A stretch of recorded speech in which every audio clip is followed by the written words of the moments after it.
তিন শ্রেণীর ব্যক্তির বিরুদ্ধে আল্লাহ বলেন আমি নিজেই কিয়ামতের দিন মামলা দায়ের করব। I will be against them in the day of judgment. Three categories of people I will be against them in the day of judgment. তিন শ্রেণীর লোক কিয়ামতের দিন তারা ছাড় পাবে না। আল্লাহ বলেন আমি নিজেই তাদের বিরুদ্ধে মামলা দায়ের করব। এর মধ্যে এক শ্রেণীর লোক হচ্ছে রাজুলুন ইস্তাআজারা জিরান ফাস্তাওফা মিনহু ওয়া লাম ইউতি আজরা। একজন শ্রমিক ভাড়া করে তার কাছ থেকে কাজ নিয়েছে কিন্তু তার পারিশ্রমিক আদায় করে নাই। এরকম আছে না নাই?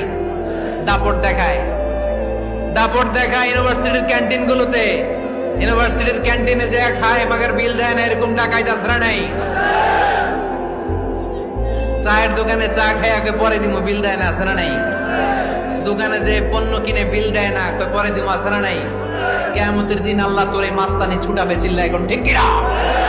আনা খাসমুহুম, আমি নিজেই তাদের বিরুদ্ধে মামলা দায়ের করব। কথাটা কার? এজন্য